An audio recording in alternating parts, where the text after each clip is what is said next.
All right, another good question from Charlie. People who died before Jesus came, where were they?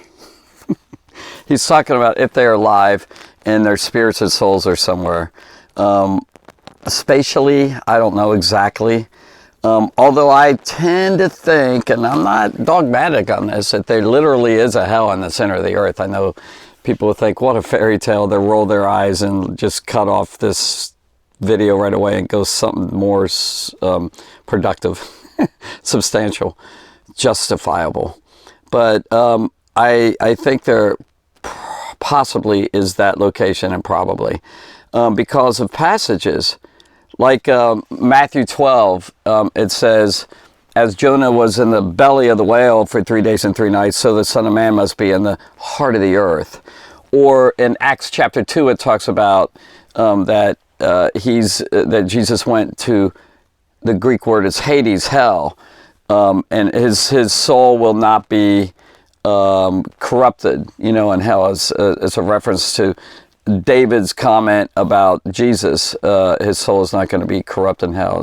In other words, he's in hell, not just the grave. Now, the Old Testament Sheol and Hades, and there's 3 Greek words over here, we're not going to go on them all, of hell, was the grave initially, but I think there's more to it. Like in Luke 16, the second half, it talks about, in Hades, he lifted up his eyes, talking about the rich man. And he lifted up his eyes. What do you mean? His eyes are in that grave thing. Yeah, spiritually, he's aware, he's conscious, and he's in torments. It talks about the living thing there. Could be a parable, but if it was a parable, why in the world does it talk about being hot flames, and there's a paradise? And so my suggestion is that there was before Jesus Christ, and this isn't new, this is an original, but it seems to be this way, and I'm not dogmatic on it, that there seems to be a place, a resting place, an actual place. There was a gulf, it says in Luke 16. Read Luke 16, the end of it, third of it, the last third or whatever.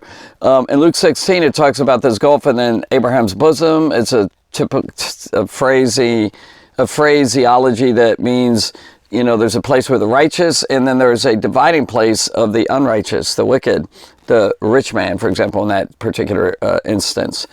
And there's a gulf between them.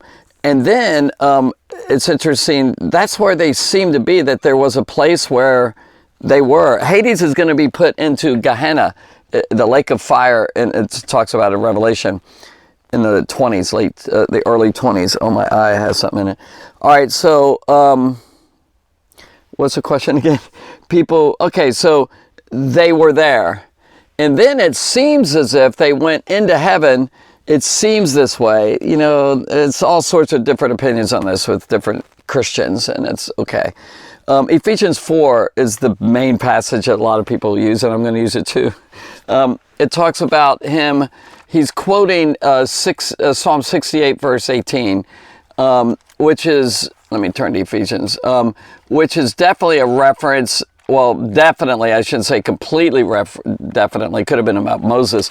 But I think it's probably David bringing the ark into Jerusalem. And that whole passage is a beautiful thing, how it went ascended up high on the highest hill there of Zion or Ophel or something. Zion is right. This is Zion, this is Ophel. It seems like, anyway, the lower city, the David's city, was in that area, and they brought in the ark.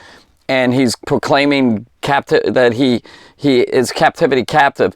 He basically has defeated David by the power of God, and he's magnifying God and glorifying God and all this. That God did this, defeated all his enemies, and he's triumphant over them. It's a procession, and that's a very strong picture that actually happened in different nations when they captured their enemies. Like Rome was very popular for this, and they brought their enemies into Rome chained up, and they showed their spoils, their triumphs. They spoiled them. They took all their goods and the stuff, and there's the captives. But here's this passage he's quoting. And he's definitely quoting this, and almost like a hymn, it seems like. This seems to be in a form of a hymn. They sang this.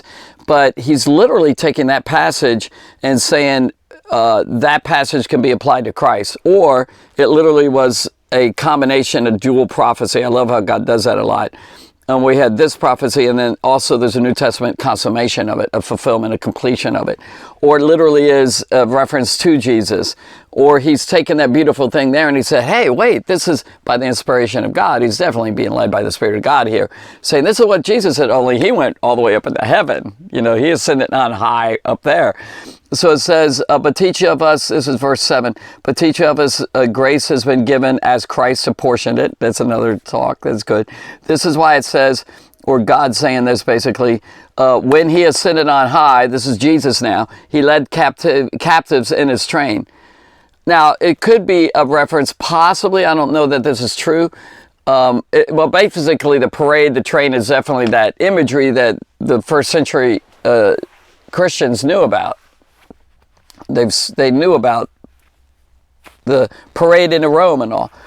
But it could be, I've thought it might be, which I'm not sure, led captivity. Captive could be led to captivity, the people who are in that lower region, the righteous people, he brought them under his captivity. You know, I don't think so. It's probably prisoners, you know, type thing. But he says, I'm getting you free, and now you're mine, you know, you're my servants, you know. I don't know, and he gave gifts to men. Suddenly turns that into, he gave gifts to men. By the way, it says in the Psalm, it says he received gifts. So Paul took that and said, that's Jesus, that's a picture of Jesus that he's received, that God, well, I don't know how it's receiving gifts from him, but that he turned it and used it liberally, of taking that passage and said, you know, Christ gives gifts. He goes on and explains those gifts. But then it says in verse 9, what does he ascended mean? He went up, except that he descended, and it's not just to earth. A lot of writers believe that that's just to earth. Like he came down into earth, and the lower parts of the earth, and the part of the earth is a real humility, the humiliation of being a human and all that on earth, and he went back up. But I kind of question that, and I think it might be more than that, because it literally says the lower parts of earth. Why didn't it just say earth? He came down to earth.